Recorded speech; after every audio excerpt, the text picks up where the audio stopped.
Before I begin my story, please don't forget to subscribe to the channel, hit the notification bell, and give this video a like. It really helps me share more stories like this with you. My name is Emily, and this is the story of how I fell in love with someone who lived more than 5,000 miles away, and how distance tested, broke, and rebuilt us into something stronger than either of us imagined. When I was 25, I wasn't looking for love. I had just started my master's degree in literature, juggling classes, a part-time job at a bookstore, and the feeling that my life was already too full to hold anything else.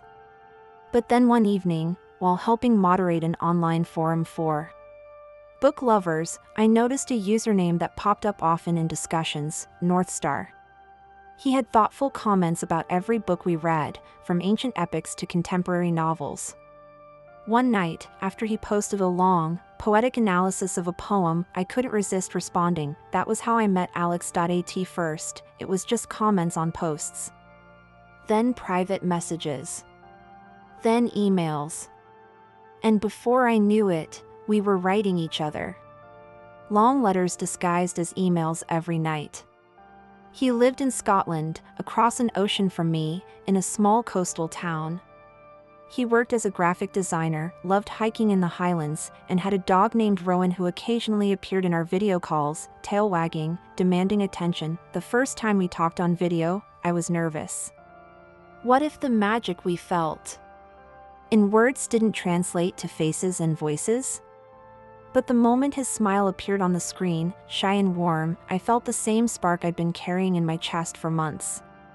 His accent wrapped around me like music, and he said my name as if it had always belonged in his mouth. We fell in love quickly, almost recklessly. It felt impossible, ridiculous even, to love someone I couldn't touch, someone whose hand I couldn't hold walking down the street. But every night, I found myself counting the minutes until I saw his face on the screen. Every morning, I woke up to his emails, words that felt like sun pouring through the blinds. The distance was brutal. Time zones stretched us thin. While I was heading to bed, he was waking up. While he was eating lunch, I was buried in work. Sometimes we missed each other entirely, leaving voicemails and video messages like bottles tossed into the sea, waiting to be opened. And yet, somehow, it was enough. More than enough. After 6 months of constant calls and letters, we decided to meet in person. I still remember the way my stomach twisted with both fear and excitement as I boarded the plane. I barely slept during the flight, my mind spinning with questions. What if he wasn't who I thought he was? What if the spark disappeared the moment we met, but when I walked out of the airport and saw him standing there with a bouquet of wildflowers in one hand and Rowan's leash in the other, I knew. The spark didn't disappear, it ignited into fire. That week we spent together was a blur of stolen kisses in the rain, long hikes along rugged cliffs, evenings curled up with tea and books. It felt like stepping into a dream. But dreams end, and the hardest part was the goodbye. I cried silently on the plane home, clutching the note he had slipped into my bag. Distance can stretch, but it can't break what's real. We promised to make it work. And for a while, we did. We visited each other whenever we could, me flying to Scotland on breaks, him flying to the States when his work allowed. Each reunion was magical, each parting a wound. We laughed about how our love story felt like something from a novel, but the reality was harder. The distance pressed against us like an uninvited guest that refused to leave. After 2 years, the cracks began to show. The missed calls hurt more. The time difference felt heavier. Friends invited me out, but I often stayed home just to catch a brief call with him, and sometimes he wasn't there. He grew frustrated too, torn between his commitments at work and his desire to be with me. One night, after yet another argument about missed calls and broken plans, I snapped. Maybe this is impossible. Maybe love isn't enough. There was silence on the line. Then, in the quietest voice, he said, "Please don't say that. You're everything to me." But the truth was, I didn't know if I could keep going. The ache of missing him was constant. Like living with half my heart on another continent. For weeks, we drifted. Fewer calls, shorter messages.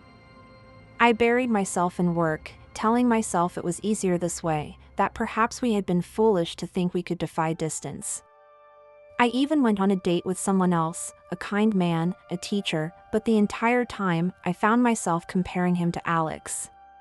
And no matter how hard I tried, no one else made my heart race the way Alex did just by saying my name. Finally, one night, I opened my laptop and found a video message from him. His eyes were red, his voice hoarse. "Emily," he said, "I can't lose you. If this distance is breaking us, then I'll change it. I'll move. I'll come to you. Just don't give up on me." Tears blurred my vision as I listened. He was willing to uproot his entire life for me. And in that moment, I realized something. I didn't want him to give up everything. What I wanted was to build a life together, not one where one of us always sacrificed everything. So I made a choice.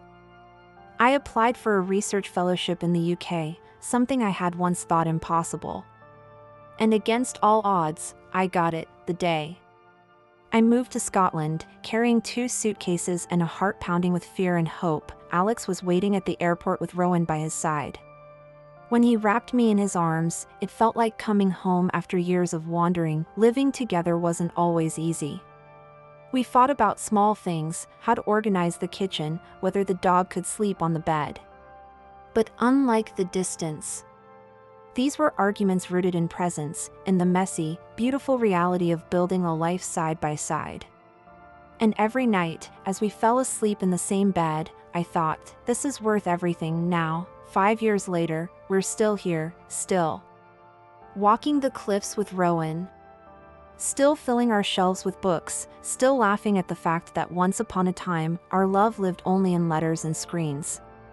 Sometimes, when we sit together watching the sun sink into the sea, Alex squeezes my hand and whispers, "See? Distance never stood a chance."